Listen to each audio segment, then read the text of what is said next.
Hello, బాగున్నారా? ఈరోజు నేను సాంబార్ చేస్తున్నాను. క్లే పాట్లో, మట్టి కుండలో సాంబార్ చేస్తున్నాను అనమాట.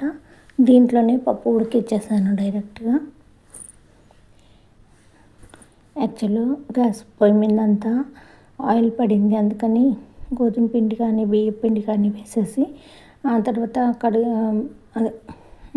మనకు తీరుకున్నప్పుడు కడిగేస్తే మంచిగా పోతుందన్నమాట. అందుకని అలా పిండి వేసి పెట్టాను. ఈరోజు మంచిగా గ్యాస్ క్లీన్ చేయాలి. ఇప్పుడైతే నేను సాంబార్ చేసేస్తున్నాను. అది కుండ పెట్టాను, దాంట్లో కందిపప్పు ఒక 2-3 టైమ్స్ వాష్ చేసేసి అలా పెట్టేసి పసుపు ఆయిల్ వేసేసి పైన అలా స్పూన్ గరిటె కానీ అలాంటిది చెక్క గరిటె కానీ లెక్క ఏదైనా పెడితే పొంగిపోకుండా ఉంటుందన్నమాట. అలా ఉంచేసి నేను నా పని చూసుకుంటూ ఉన్నాను. ఈ లోపల ఉడికిపోయింది. ఆ తర్వాత నేను అన్ని ముక్కలు అంటే క్యారెట్, సొరకాయ, ఉల్లిపాయ, టమాటా, అరటికాయ అన్నీ వేసాను అనమాట. ఈరోజు ఆ ముక్కలన్నీ వేసేసాను. ఒక అరటికాయ ఉంది. ఒక్క అరటికాయ అయితే కూర చేయడానికి సరిపోదు కదా, అందుకనేసి దీంట్లో వేసేసాను. అది చిన్న అరటికాయ కాబట్టి అన్ని ముక్కలు వేసేసి సాంబార్ వేసేస్తున్నాను. ఒక్క క్యారెట్, ఒక్క సీమంకాయ, ఒక్క టమాటా, అట్లా ఇవన్నీ ఉన్నాయన్నమాట. అన్నీ వేసి ఈరోజు సాంబార్ చేస్తున్నాను. ఇలా చేస్తే చాలా టేస్టీగా ఉంటుంది సాంబార్ అయితే. అన్ని ముక్కలు వేసి ఇలా పప్పు వేసి సాంబార్ చేస్తే, పప్పు వేయకుండా కూడా చేసుకోవచ్చు, బాగుంటుంది. ముక్కల పులుసు అంటారు దాన్ని.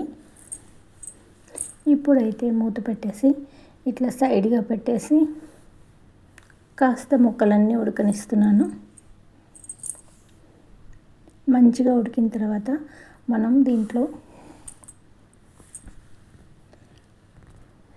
నేను చాలా మటుకు కల్లుప్పు వాడతానన్నమాట. క్రిస్టల్ సాల్ట్, ఉప్పు వేసేసాను. ఆ తర్వాత సాంబార్ పొడి 2 స్పూన్స్ వేసాను. నాకు సాంబార్ పొడి లేనిదే సాంబార్ చేయడం ఇష్టం ఉండదన్నమాట. నార్మల్గా ఎప్పుడు సాంబార్ పొడి ఉంచుకుంటాను. ఒక 2 స్పూన్స్ వేసేసాను. ఆ తర్వాత పసుపు వేసాను, మంచిగా కలిపేసి ఇంగువ కూడా వేసేసాను. కొంచెం బెల్లం కూడా వేస్తున్నాను. ఇదైతే చింతపండు అన్నమాట. చింతపండు గుజ్జు తీసి నేను ఐస్ క్యూబ్స్ లాగా చేసి పెట్టుకున్నాను అనమాట. ఫ్రీజర్లోనే పెట్టేశాను. ఐస్ క్యూబ్స్ లాగా చేసేసి ఒక డబ్బాలో అలా ముక్కలుగా ఐస్ క్యూబ్స్ లాగా పెట్టేసి ముక్కలన్నీ ఒక డబ్బాలో వేసి మూత పెట్టి ఫ్రీజర్లోనే పెట్టేస్తాను అనమాట. ఎప్పటికప్పుడు మనకు 2 కావాలి 3 కావాలి ముక్కలు తీసుకొని వేసేయచ్చు డైరెక్ట్గా.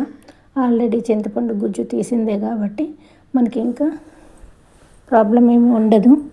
అలా డైరెక్ట్గా వేసేసి ఇప్పుడు వేడి మీద అది బాగా మరిగిపోతుంది కాబట్టి మంచిగా ఉంటుంది. ఆ తర్వాత అన్నీ వేసేసి మంచిగా ఒక్కసారి కలిపేసి మళ్ళీ మూత ఉంచుతాను. బాగా ఉడికిపోతుంది. ఆ తర్వాత మనం పోపు వేసేసుకుందాం. దీంట్లో ఫస్ట్ పోపు వేయలేదు కదా,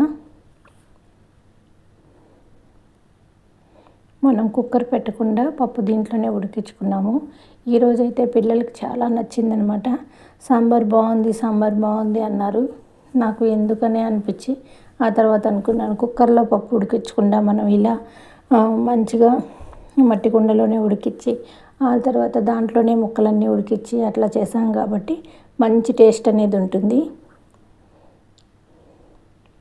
మనం విడిగా ముక్కలు ఉడికించి పప్పు విడిగా ఉడికించి ఉన్నప్పుడు ఒక టేస్ట్, ఇలా పప్పులోనే ఈ ముక్కలన్నీ ఉడికితే ఒక టేస్ట్ అనమాట. ఇప్పుడైతే నేను ఇంగువ, ఎండుమిర్చి, మెంతులు, ఆవాలు, జీలకర్ర వేసేసి పోపు వేసేస్తున్నాను. నేను సాంబార్లో కూడా జీలకర్ర వేస్తాను అనమాట పోపులో.